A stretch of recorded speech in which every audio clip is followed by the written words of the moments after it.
Hello and welcome to my channel. Today we're going to look into the disappearance of Brianna Maitland. And this might be a long video. Um, so this is where her vehicle was found. And people had taken photos of it because of the way it looked. And that's pretty sad.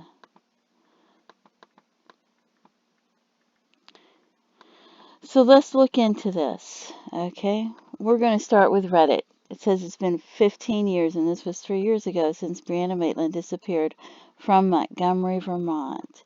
And it said she was last seen leaving her job at the Black Lantern Inn in Montgomery, Vermont. I wonder if she had a uniform shirt on, or if she wore a uniform shirt. It said she grew up on a rural farm in Vermont near the Canadian border. Isn't that interesting? In October 2003, Brianna moved out of her family home on her 17th birthday. Her parents, Kelly and Bruce Maitland, reported that there were no serious issues that led to her moving out. Rather, she just wanted some independence and she wanted to live closer to her friends who lived 15 miles away and attended a different high school. Well, new kid in school, that didn't work out so well. Brianna enrolled in the new high school but dropped out due to unstable living arrangements. February 2004, she had moved in with her childhood friend, Jillian Stout, in Sheldon, Vermont. And I didn't look into her. And enrolled in a GED program. Brianna attends a party, it says, February 27th. This is like a timeline with her boyfriend and some high school friends during the party. It says she flirts with the boyfriend of another friend, Kelly Lacrosse, but I don't believe that for a second. I think there's just a misunderstanding, you know. Who became upset. Brianna left the party to wait for her boyfriend in the passenger seat of his car and is pursued by Kelly, who knocks on the window of the truck. When Brianna rolls the window down, Kelly punches her in the face, breaking her nose and giving her a concussion. I think she hit her repeatedly, and Brianna refused to fight back. Brianna files a police report upon her mother's insistence. Although charges are later dropped due to Brianna's disappearance, police have cleared Kelly of any involvement of Brianna's disappearance. And I, I, I, I don't know. My judgment, my personal opinion is that's the first person who I would think was involved with her disappearance. The first person. And then on the morning of Friday, March 19th, Brianna had taken and passed her GED exam, and her mother, Kelly, took her out to lunch to celebrate. Kelly reports that Brianna was happy, discussing plans to attend college. They spent the afternoon shopping at a local mall, and while waiting in line, Kelly said something outside caught Brianna's attention. She told her she'd be right back. After checking out, Kelly left the store and met Brianna in the parking lot. Her demeanor had changed. She was tense, she was shaken, she was agitated, according to her mom. And Brianna said she needed to get home to get ready for a shift at the Black Lantern Inn. Kelly didn't want to pry and didn't ask her daughter what was going on, and she dropped her off at home. And she and Jillian lived at she dropped him off at her and Jillian's place between 3:30 and 4 p.m. Brianna left a note for Jillian saying she was at work and would be home right after. Why did she leave a note? Did she usually leave a note? Didn't she usually come home right after work? I don't understand why she left the note. That's confusing to me. I don't understand that. Wouldn't Jillian assume? Wouldn't she leave a note? I don't think so. I don't know. That's weird. Anyway, Brianna finished her shift at the Black Lantern Inn and declines an invitation from her coworkers to stay and have dinner, telling them she is tired and has to get home as she is scheduled to work a morning shift at her second job. So she's got two jobs and she's taking GED classes to get her GED. Her coworkers saw her get into her 1985 Oldsmobile and drive off. She was reportedly alone. This is the last time she is seen. So, did they get her in the parking lot, or did they get her at home and drive her car back to that area? because the note bothers me too. But afternoon, it says a Vermont state trooper is dispatched to the Dutchburn house, an abandoned house on Route 118 in Richmond, Vermont. It's only a mile from the Black Lantern Inn and on Brianna's normal route home. So that means they probably either got her in the parking lot or they drove her off the road or something. And because she's only a mile, but they were saying somebody else might have driven her car and had problems driving it. So I don't understand. She was alone, but they're saying somebody else might have gotten a hold of her car to drive it for some reason, and I don't know. And they say a jacket, a girl's jacket was found there, but a ways in that area, but it wasn't hers. So was it another girl's that was involved? I don't know. Her 1985 Oldsmobile was found with minor damage backed onto the side of the house with a piece of plywood that had covered a window resting on the trunk of her car. The trooper noticed two of Brianna's paychecks on the front seat of the car. Two paychecks. So they didn't try to rob her. They didn't try to get her to sign those paychecks over to him or anything like that. With loose change, a water bottle, and an unlit cigarette scattered on the ground outside the car. So is there a fingerprint on the unlit cigarette? Is there DNA? Initially assuming the car was abandoned by a drunk driver, the trooper had the car towed to a local garage and went to Brianna's work to attempt to locate her, but it was closed at the time. They did not report the abandoned vehicle to the mother, who was listed as a registered owner. So she gets off work and leaves, they said, what, 10:20? 11:20. 11:20, she's off work and she's leaving, right? 11:30, 10 minutes later, 10 minutes to a half an hour later, a man driving by reports the car headlights may have been on, but he does not see anyone around the car. And this is between 10 minutes and a half an hour after that. So they either got her at her house and somebody drove the car back, or they must have got her in the parking lot, or they must have forced her to pull over. And I think there would have to be more than one person. So 12 to 12:30, a second man driving says he thinks he sees a turn signal flashing on the car. So, yeah. 4 a.m., a former boyfriend says he stopped on the way and, oh, he doesn't see anyone in or around it, but he noticed the car. And I thought somewhere else I saw that he had said he had closed the doors and turned the headlights off, but not told anybody, like her mom or nobody, but I don't know if that's true or not. So this says Jillian Stout calls Brianna's parents to find out if they've seen her because the note's still there when she gets home from her boyfriend's from the weekend and it's not been disturbed. But I don't understand the note thing. Did she normally leave a note? Hey, I'm leaving. This is when I'll be back. Maybe she did. Kelly and Bruce have been unable to locate their daughter, and he returns home from a trip to New York to help locate her. Kelly calls 911, files a missing person report, and upon Bruce arriving back to Vermont, they drive around searching places that she frequented. They collect photos of her to hand out to the Vermont State Police. Then they give the description of Brianna's car. The connection is finally made between Brianna and the Oldsmobile that was towed 5 days earlier.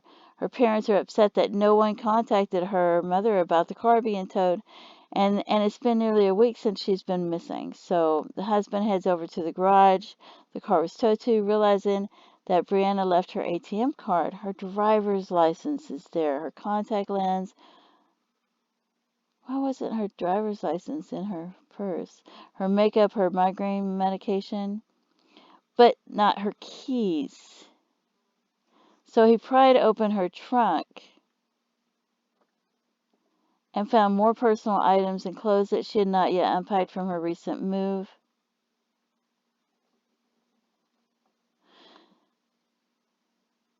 Something's odd. She didn't unpack her clothes?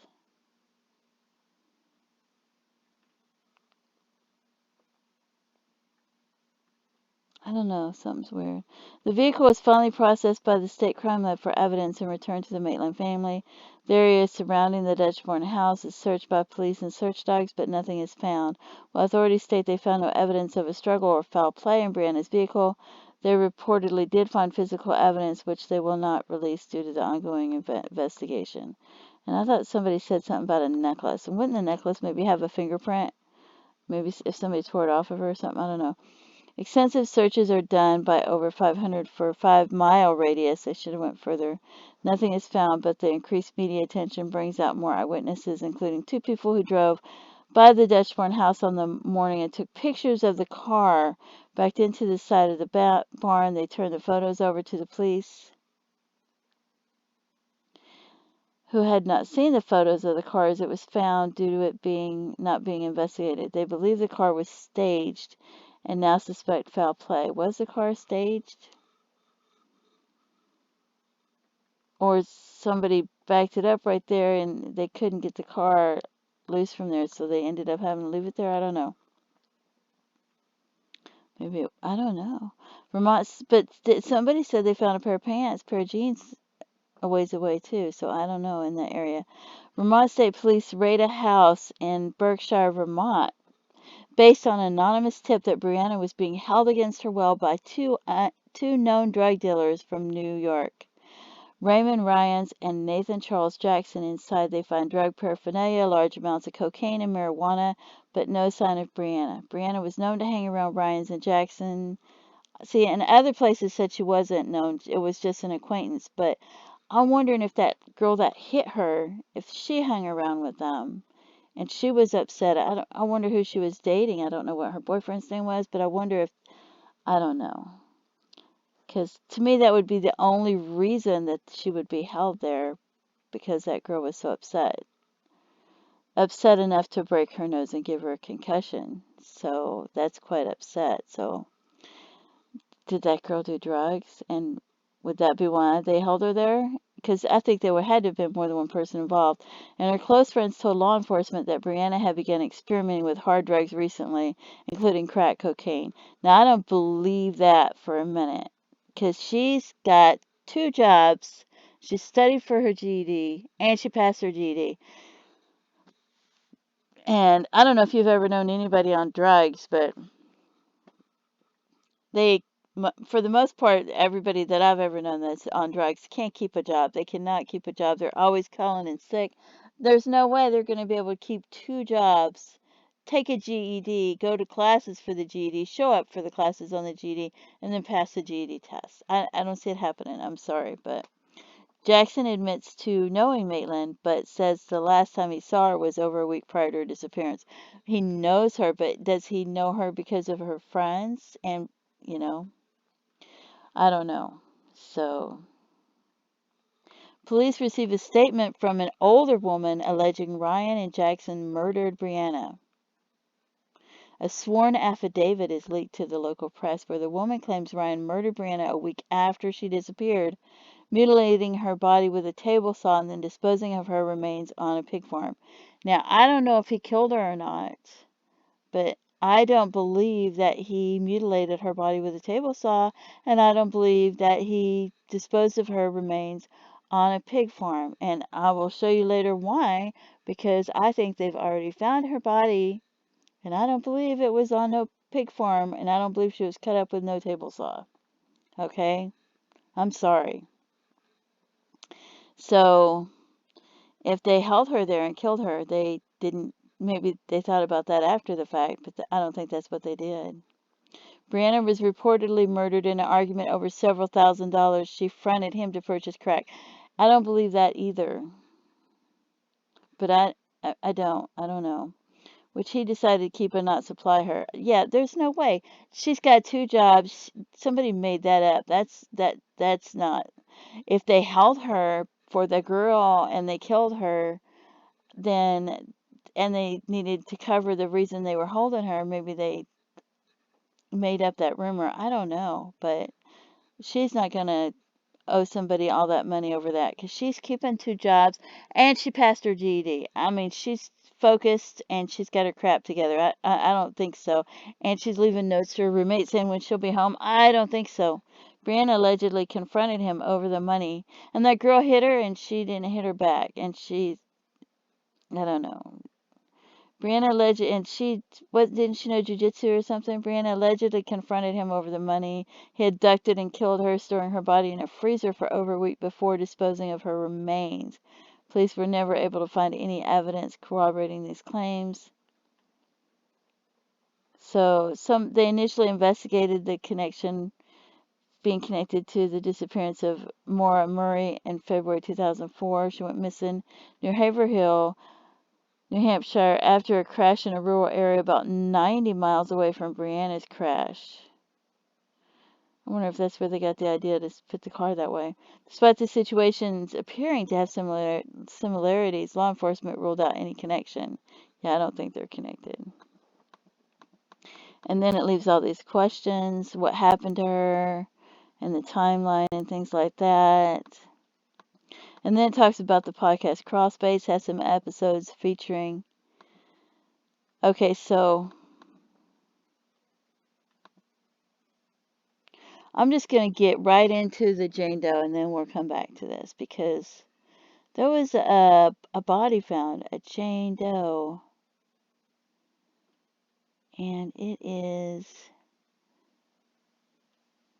I have pictures right here. This is Brianna. This is the Jane Doe. And this is an age progression of Brianna. I mean, look at her nose. Look at her mouth. Look at right here look at her chin. Look at her chin. Look at her cheeks.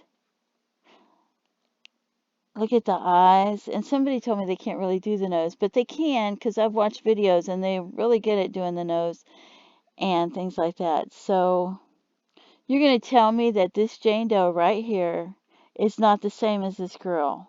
The Jane Doe has no hair, so I'm wondering if they didn't shave off her hair or something, thinking that if she didn't have hair, they wouldn't be able to tell who she was.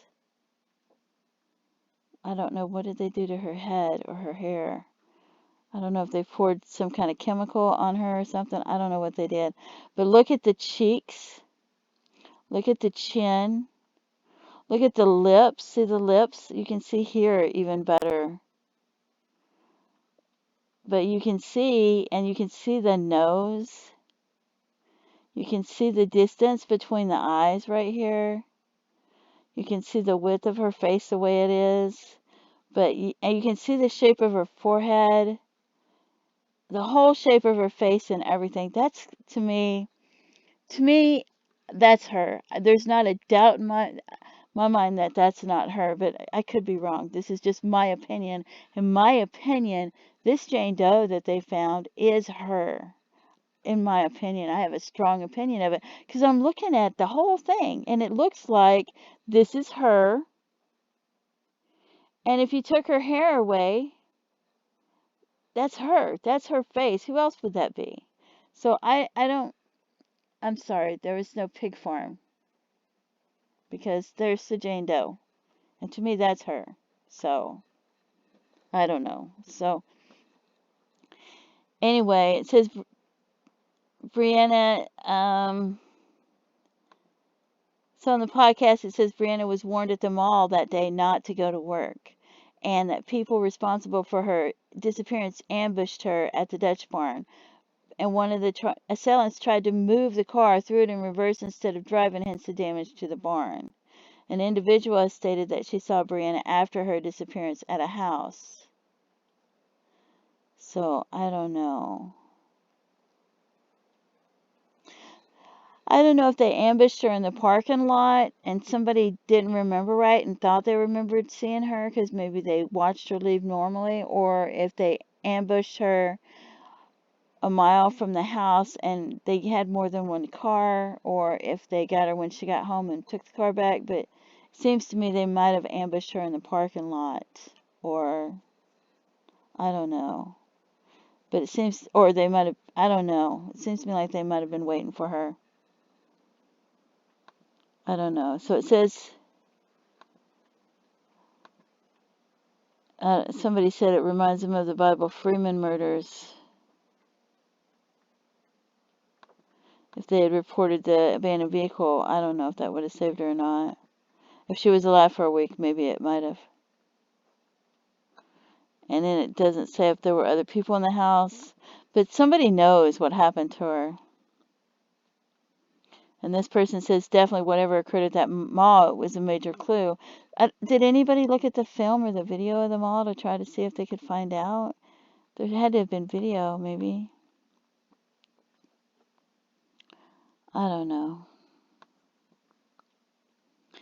And then it said Brianna had no reason to stop at that cabin. It was a landmark and deserted, so it makes sense. I don't believe she went there to meet anybody. No way. She has her own place. No. And this one says they should look harder at the drug dealers, especially since a few people have pointed to them. There's got to be a reason that more than one person has said they were responsible. Maybe they are, but if they are responsible, I don't believe that the connection and the reason they're responsible is because of Brianna, and I don't believe Brianna owes them any money for drugs or anything like that. I don't believe she lent them any money for drugs, and I don't believe that she was on drugs, so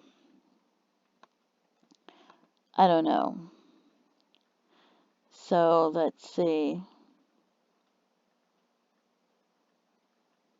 So this says, I wouldn't necessarily rule out this being related in some way to drugs, but I don't think it was related to her and drugs. I think maybe, I don't know if the other girl was on drugs, but I get the impression that perhaps this was motivated by revenge. Brianna was assaulted at a party not long before she disappeared. And if I recall correctly, she was pressing charges, but they ended up being dropped. So the other people may have been angry that she was pressing charges and I, and they thought that she had it coming and they thought it was her fault and then they wanted to, and I think it was premeditated. The whole thing was premeditated because she was afraid, so they premeditated it. So wasn't just randomly murdered. This seems to me that it had to be premeditated. So, yeah, I guess getting her, if that girl was involved, then maybe hitting her and breaking her nose and giving her a concussion just wasn't enough. I don't know. But if they're on drugs, you have no idea what they're going to come up with and do. And this one says someone doing drugs would never be able to save 2 paychecks like that. So, I don't know. That's crazy because she's got 2 paychecks sitting there. And are they from the same job?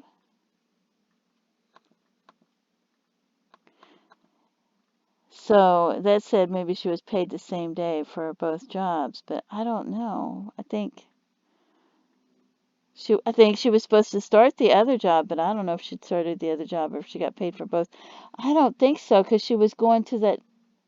I don't know. She worked both jobs that day. I don't know. Who knows?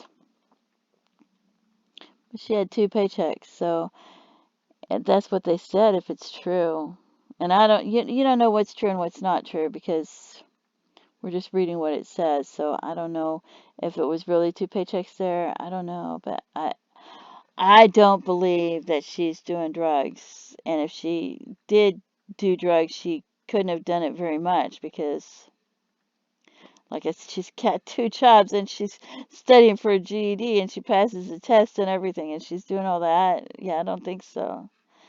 And this said, I'm curious regarding how authorities ruled out any connection between Brianna and Morrow's disappearance. Yeah, I don't know. I have no idea how they did that.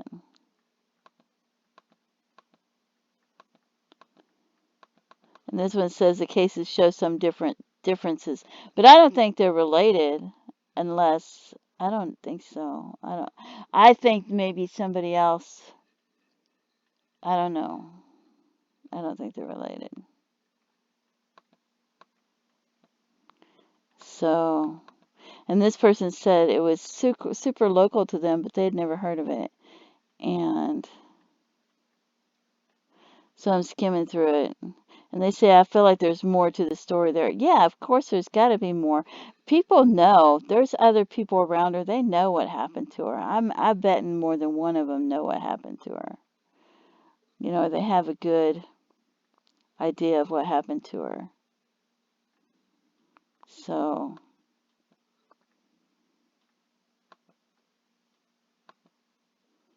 I don't know. Why did they let her move out at 17? I had my own place when I was 17. So I don't understand that. And she's spending time with her mom, going to the mall with her mom, you know, so it's not like she's not spending time with her mom and they're not close. So I lived on my own when I was 17. I had my own place. So, you know, you have your own place, you have a job, things like that. So, and this one says it's more common than people realize for them to move out to their 18th birthdays. So, yeah, I had my own apartment at 17, so I don't, yeah, and yeah. And a lot of people have moved out and started college, and yeah, they go to college sometimes, so they have their own place too. So, and it says that Trace Evidence has a podcast of her story, and she always thought it was treated oddly by her parents, but I don't think so. I don't think that's odd at all. I can completely understand somebody moving out and wanting their own place.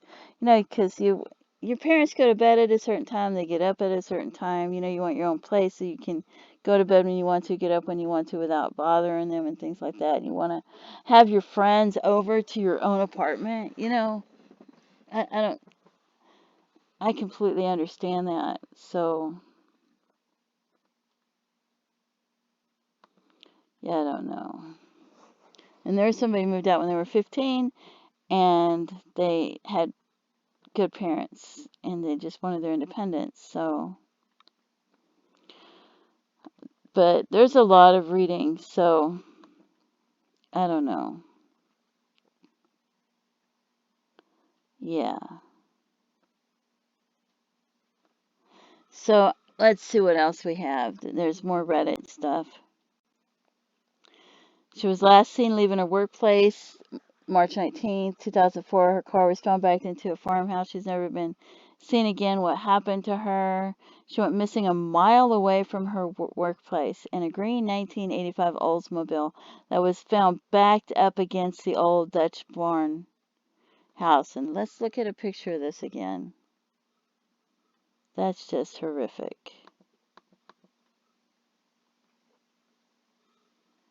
So yeah. I don't think she was driving. I don't know if she was driving the car. I don't know. And it got stuck and she couldn't drive and get away. I don't know. So here's the timeline again, but I think it's from somebody else. She moves in with Jillian, a childhood friend. She enrolls in the GED program. There are no serious issues. She wishes to live closer to friends. She takes her GED on March 19th, but she's been taking classes to get her GED. Her mother takes her shopping. Something happens at the mall. So, and then this is same day, she drops her off at the home. They say, I love you. Late afternoon, early evening, she leaves a note, which still confuses me, saying she'll return home. That confuses me really bad. So, 11:20, she tells her coworker she's got to get home because she's got to be at work in the morning. So this is not somebody that's on drugs. I'm going home to go to sleep so that I can get up to go to work in the morning. That's no. And she just took her GD. I don't know. And then a male witness drives by within 10 minutes to an hour afterwards, seeing the car, doesn't see anybody around the car. So, did she get out of the car and take off running, or did somebody ambush her in the parking lot and somebody else drive the car? Did they have a gun? I don't know.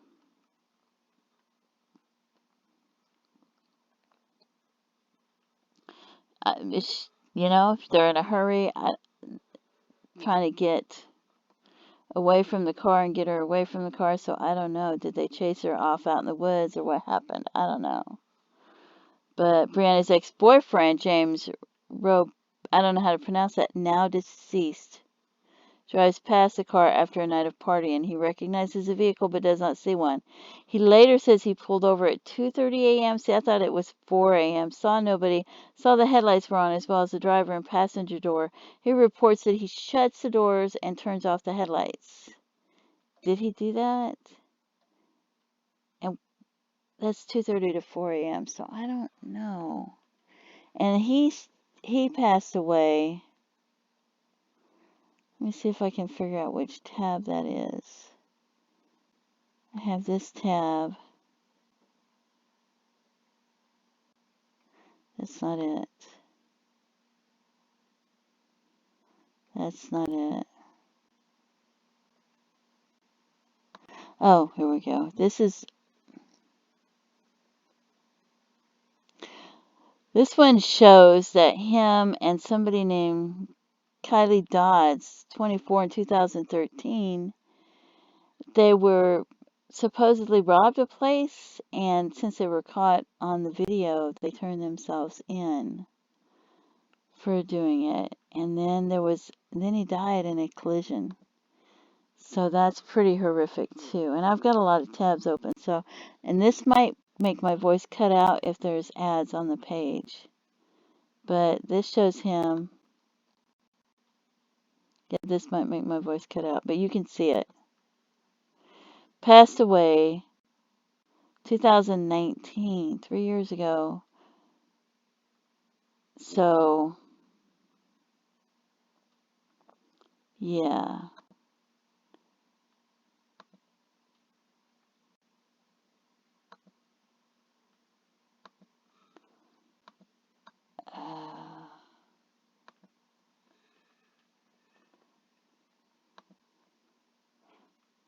I'm going to close that because it'll probably make everything freeze up. Anyway, he got in a car wreck. He got in a head-on collision. He tried to go, I think he tried to pass a vehicle on a hill or something. Got in a head-on collision at age 33 and he died. So he's no longer living. So that's what they said when her ex-boyfriend, now deceased. So, yeah, that's pretty horrific. So,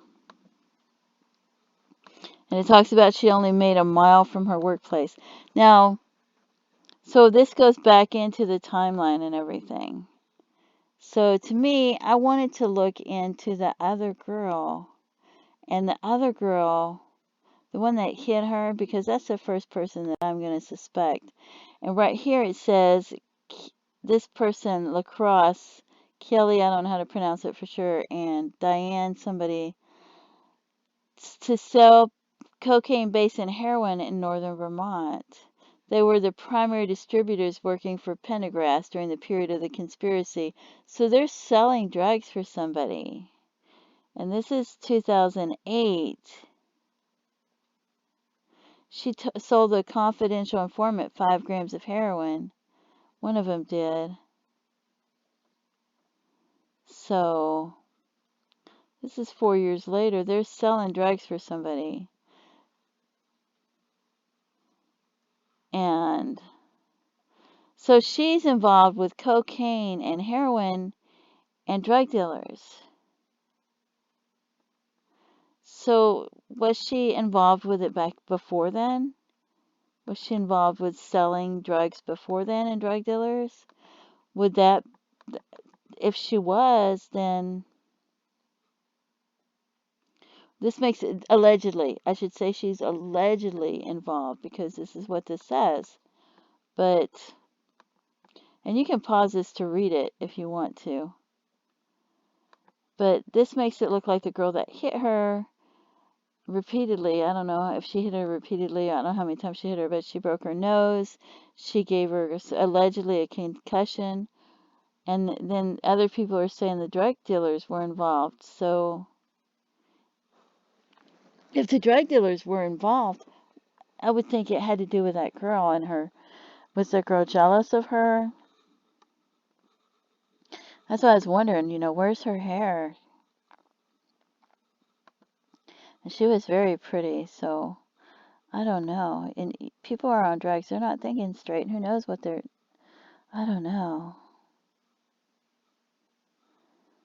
So, yeah. So you can pause this and read it because I don't want to read it all, but I'll scroll down a little bit. But yeah, this isn't looking good. And this is 2013 at approximate, so this is years afterwards. St. Albans Police Department conducting routine patrol in the town of St. Albans when they observed a green Honda Civic driven erratically in the vicinity of Bronson Road. Accelerated away at a high rate of speed. They were able to catch up to Lacrosse. Is that the same person? Yeah, Kelly Lacrosse, even though it's spelled with one L here. I'm sure it's got to be the same person. Her infant child was also in the car. She failed the roadside sobriety exercises and was transported to the police station and processed for a DUI and cruelty to children. So, yeah, I don't know. That's what confuses me. I don't know. Because it just, but,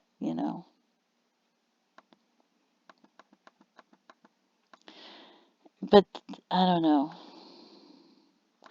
And it says the FBI believes the car may have been staged to appear as an accident. Brianna did not have her cell phone. She did not make any calls or receive any at work. Police and family agree a runaway theory is very unlikely. No tire tracks were found, but the ground was frozen. Um, yeah, a serial killer was ruled out. So, and this was, whoops. Was this proof she got scared and tried to flee, or was this done by her attackers intentionally? So, I don't know.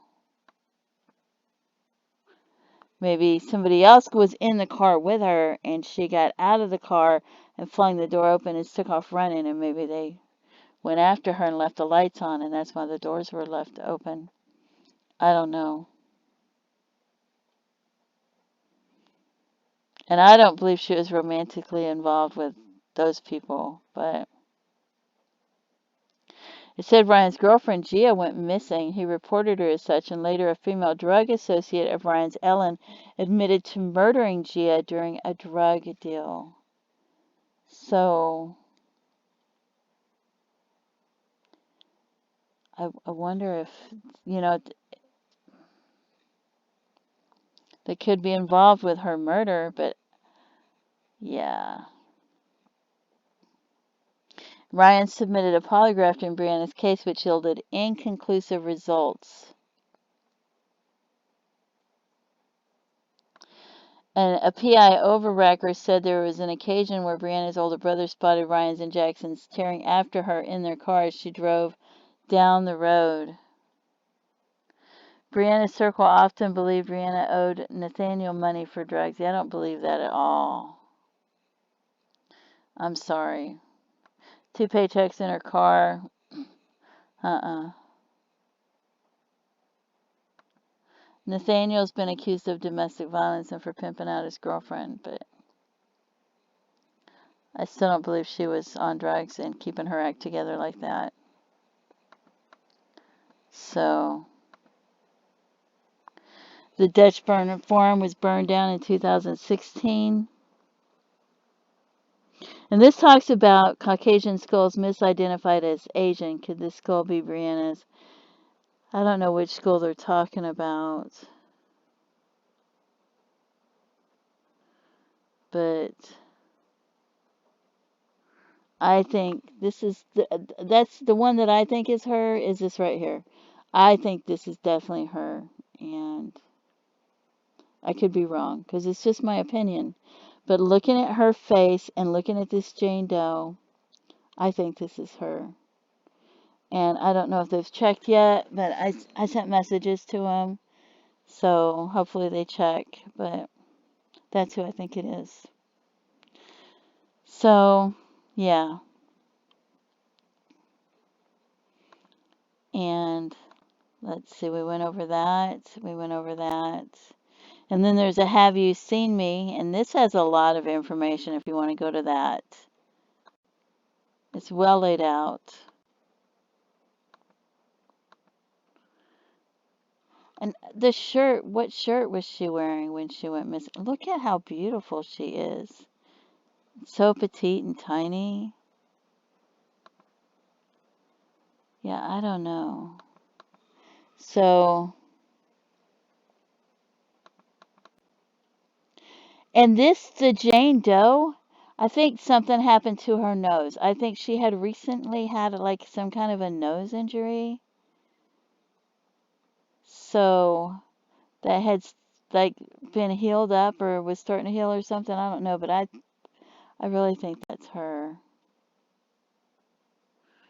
And then I don't know if the shirt kind of reminded me, the shirt that was found with the body kind of reminded me that it could have been if she had a uniform shirt that she wore at the time, or unless she ended up having to wear, I don't know. It kind of looked like it could have been a uniform shirt, could have been a guy's shirt or something if she was held at somebody else's house and wore a different shirt, but I don't know. And this is Wikipedia.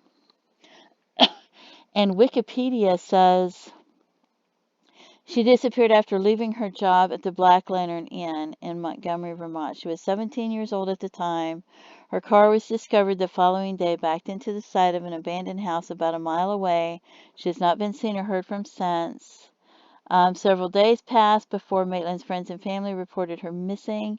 In the week following her disappearance, numerous tips were investigated by law enforcement, including a claim that she was being held captive at a house occupied by local drug dealers, of whom she was an acquaintance. However, none of the tips resulted in her discovery. An alleged 2006 sighting of her at a casino brought renewed interest, but the woman was never properly identified. Her case was profiled across various local media,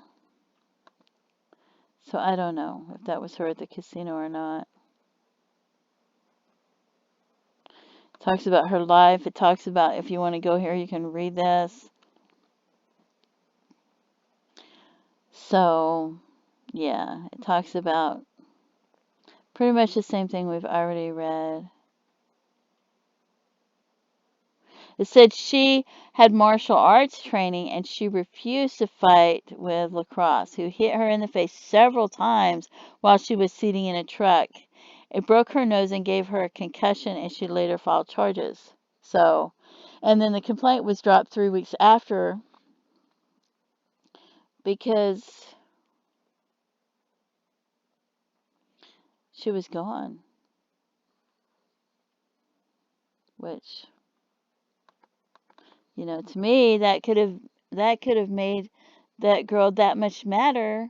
And if she's involved with those people with drugs, and if she's involved with drugs and she got that much madder, maybe that's why, I don't know. So it talks about her getting her GED. She completed the tests. So she's taking GED tests. She had lunch to celebrate. So, yeah, she was in good spirits until she went to the mall, and then she was upset, and then later that same day, and at night after passing her, she took her GED. She's doing good. She goes to work. Poof. Same day. That's it. She's gone. And I don't know if she was dead then, or what they did to her, or I don't know. I don't understand what happened to her hair either. But to me, the fact that the Jane Doe that I think is her has no hair, I think they did something to her. I think they did something to her hair. I think they were jealous of her. I don't. I think it was I think it was mostly over jealousy. I don't think she was flirting with anybody.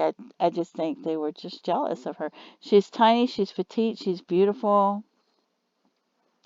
She's focused on two jobs and getting her GED, so she's not spending a lot of time with these people, and yet she's still spending time with her family. So, you know, having an apartment to be able to spend time with her friends gives her time to spend time with her friends, I would think. But, and I don't know about the note to the roommate, but this is a mile away from where she works. And they're in a hurry to get rid of the car. They're in a hurry to get rid of the damn car. So I'm wondering if they didn't just get her while she was in the parking lot. And then try to ditch the car as quickly as possible. They're not thinking straight, especially if they're doing drugs and they park the car right there thinking that this is hidden because it's behind it. But I don't know. And then they get out of the car, left the door open and ran and forgot to turn the lights off. But I think it was all premeditated, so I don't know.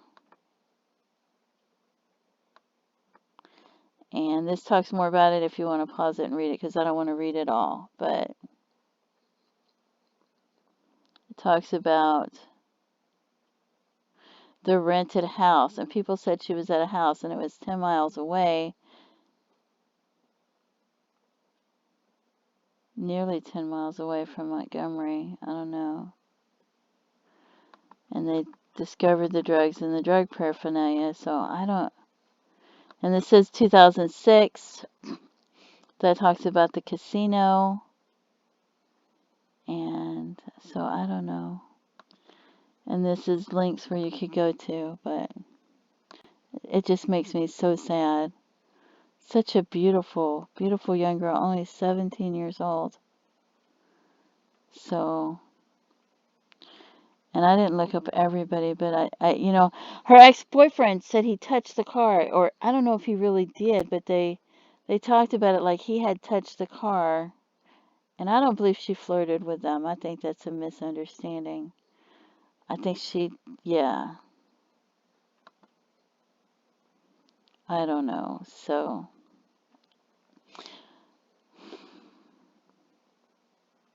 it just breaks my heart. But there's drugs, and they're saying that these people might have been selling drugs for drug dealers, so were they doing that then as well? Did they have good jobs? Were they going to school and keeping their act together and working and all that stuff too? I don't understand. So, you know, I don't see any reason a drug dealer would go after her unless it was involved with a girl, and I don't understand because that's the only information I have. The only information I have is this angry girl that hit her repeatedly and broke her nose and gave her a concussion, and then she pressed charges. And I don't see, you know, I don't know if it caused problems between her friends, but I really think that, you know, more than one person had to have been involved. So, yeah. And there's a lot of information out there. I bet there's podcasts. I love podcasts. I've only listened to bits and pieces of one podcast that I love so much, but the podcasts are so interesting. It's like back in the day, remember when you'd listen to the radio, you turn on the radio when you go to sleep and listen to them talking on the radio and telling the stories because the TV was off and all fuzzy and you're listening to it.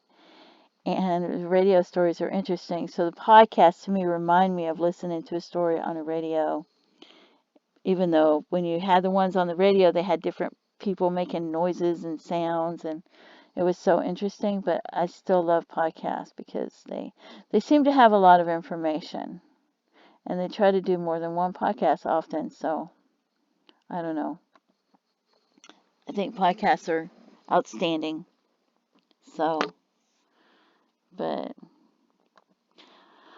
I don't know who did it. Tell me what your opinion is. Who do you think did it? And tell me, what do you think of this Jane Doe? Do you think this Jane Doe is her?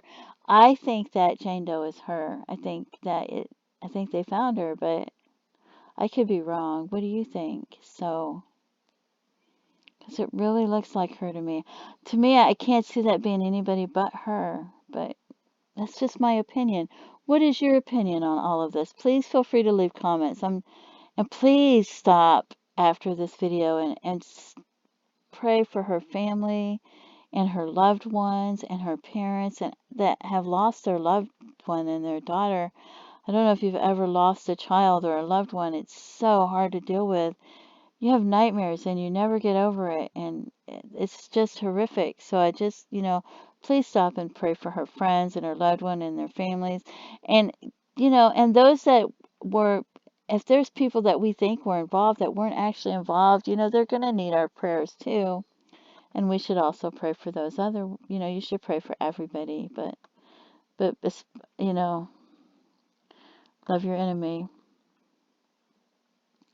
But, I hate, how many people are falsely accusing people that weren't even involved? Because we don't know who was involved and who did it. So please stop and pray for these people, and that the truth is found, and that people come forward, and more people come forward and say, I know this and I know that, and I'm going to come forward now because it's been a long time and I don't want to hold this secret in it anymore. And please pray that they come forward and that the families have closure, because this is horrific. And anyway, yeah. So thank you so much for tuning into my channel. I appreciate you so much, and have a great day. Bye-bye.